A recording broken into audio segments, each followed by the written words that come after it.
Felicia will give us a final talk of the conference. She's going to talk about treat to goal and osteoporosis. Okay, thanks again. And so this talk is a much more theoretical talk, so please bear with me as I kind of go through the arguments here. Our current osteoporosis treatment paradigms are shown here.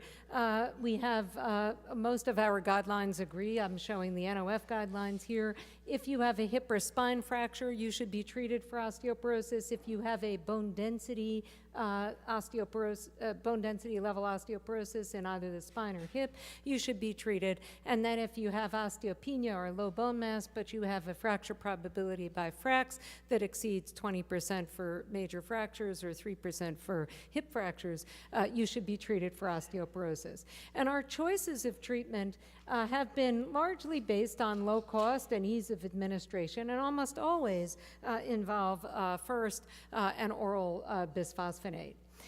Prior to the last few years, when we started oral bisphosphonates, we used to think of this as being an indefinite treatment, and I remember hearing some of my very astute colleagues saying, you know, if it ain't broke, don't fix it. I never agreed with that argument, but certainly now we've kind of taken the opposite approach, and many people are stopping a bisphosphonate after 5 years, regardless of a person's individual risk. And I think both of these options make no sense, and this all has to be individualized.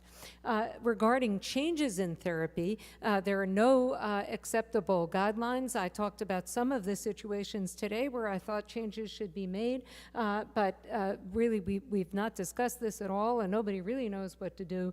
And sometimes we base it on declining bone density, and sometimes on incident fractures while patients are on their initial therapy. So let's talk about the concept of treating to a target, and then what are the overall implications in terms of how, you know, the idea of treating to a target will really change the way we treat osteoporosis, both in terms of the initial treatment and considering change in therapy. And so I'm kind of going to go through the arguments and then talk about a few cases that will illustrate the principles at the end. So first, the rationale for an osteoporosis treatment target. Osteoporosis is a chronic disease. It has some analogies with other chronic diseases, certainly such as hypertension, hyperglycemia. In the recent, more recently, the question of hyperlipidemia has come up, but still I think the analogies are there. And in general, when we think about treating to a target with these other underlying chronic diseases, we intensify therapy either in terms of dose or in terms of number of therapies if we haven't reached our target. And if we've reached our target, particularly if there are some changes in the person, you know, weight loss, a better diet, more physical activity, we might even be able to reduce the dose and or number of medications once that target is achieved. And so in this regard, I think osteoporosis has a number of analogies. But with osteoporosis, there is more of a definitive change in the target organ that we are trying to affect than we see with hyperglycemia or hypertension and hyperlipidemia. And I think you can make the argument that even with these other chronic diseases, there are some organ changes. I mean, you know, there are changes in vascular endothelial cells with, hypertension treatment.